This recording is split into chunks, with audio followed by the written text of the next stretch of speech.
You got dumped and you wisely went into no contact with your ex who dumped you, but now you're starting to see signs that they are still emotionally attached. You may not be in communication again yet, but you may be seeing these signs on social media or hearing about them through mutual family and friends. So in this video, I'm going to detail the 6 telltale signs that your ex is still emotionally attached to you, even if they happen to be in a new relationship. So let's talk about it. But before we dive into those signs, it's important to recognize that emotional attachment doesn't necessarily mean full-fledged reconciliation. So you do want to prepare yourself for the possibility of that, and you do not want to just sit around and wait on them with your life on hold. So don't do that.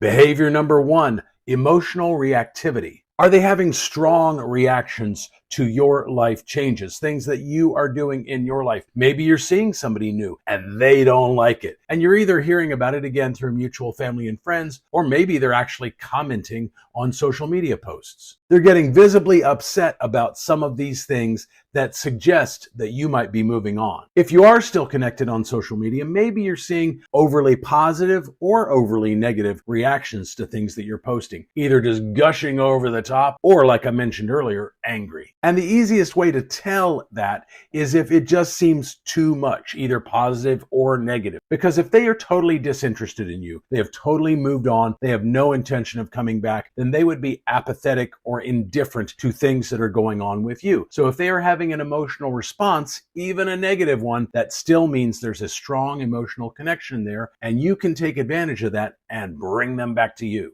Behavior number 2, memory sharing. And this, of course, implies that you've had some sort of contact with them since going no contact. But maybe they're bringing up specific shared memories, places that you went, things that you did, things that were special to the two of you. Maybe they just text you randomly out of the blue. Remember when we went where? And these texts just appear out of nowhere. Or maybe they text you because they're somewhere like that and it's reminding them of you. Maybe they're reminiscing about inside jokes that the two of you shared. Now, it's important for me to point out that if they are just randomly texting you like that with nothing else, in other words, they're not saying, oh my God, I miss you, I want to see you, nothing that overt, I would totally stay in no contact. I would not respond to vague, indirect messages like that. You want them to wonder about you. You want them to wonder if you've moved on, if you still care, because anytime someone is wondering about you, their attraction for you is going up, and that's exactly what you want. Behavior number 3, protective instincts. Here, in certain situations, they're still acting as if the two of you are together. For example, maybe they hear through the grapevine that you're sick and they check in on you. They send you a text,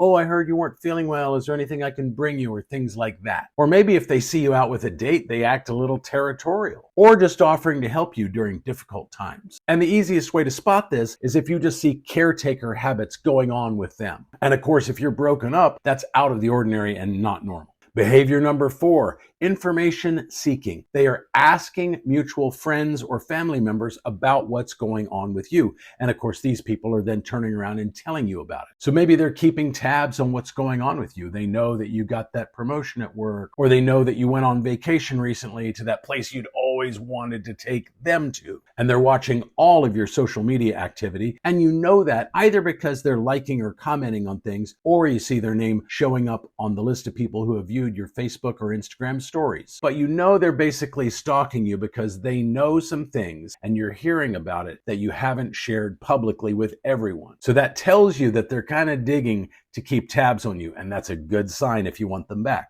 Behavior number 5, maintaining connections. Are they still keeping ties with your family members that they were close to? They didn't cut them off. And the same goes for mutual friends that were slightly more your mutual friends than theirs. Have they maintained those friendships? Are they still engaged in your social circle? And maybe even you occasionally see them out. Have you noticed them holding on to shared items or gifts that you gave them? Maybe you notice that they're wearing a special piece of jewelry that you gave them. And it tells you that there's still an emotional attachment going on there. Otherwise, they probably would have stopped wearing it or gotten rid of it altogether. And behavior number 6, future references. They're making kind of vague what-if statements. At this point, they haven't just come right out and said, hey, I screwed up. I really want you back. Can we try again? Most people aren't going to do that because it requires putting your ego aside and being really vulnerable and facing possible rejection. So most people aren't going to do that. I wish they would, but they don't. So instead, they may be making vague what if kind of statements, like mentioning possible future scenarios with you, like, oh, it'd be great if we could go back to that place. Oh, I love that restaurant. Maybe we can go there sometime. So they're not making specific plans. They're not inviting you, but they're vaguely implying that it could happen.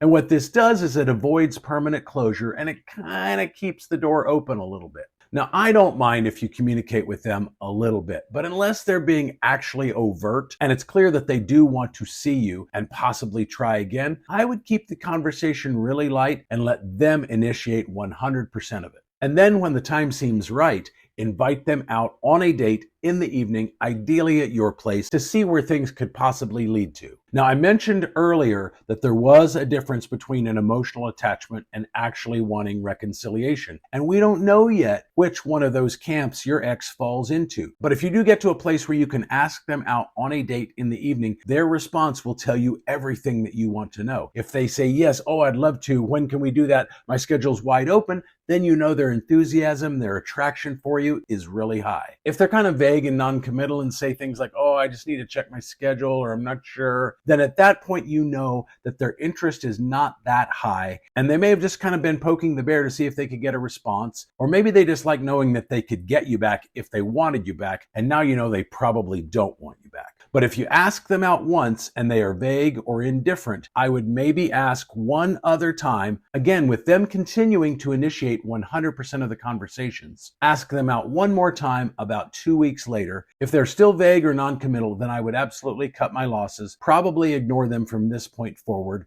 Or if they keep texting you, I would probably actually say something like, hey, it's great hearing from you. I would love to get together with you, but it doesn't seem like you're interested in that. I'm going to ask you to stop reaching out because I need to move on with my life. And that's harder to do if you keep contacting me. And if they don't respect that, I would absolutely block them because you need to move on with your life if that's where they are at. And you won't be able to do that nearly as easily if they keep texting you. Remember, I do offer one-on-one consultations. That can be a phone call, a Zoom session, or you can simply email me your problem and I'll record a custom video just like this one and get it back to you within a couple of days. If you want more info on that, it's down in the description or on this card right up here. But let me know your story about what's going on with you and your ex down in the comments. But for now, I'll see you in the next video.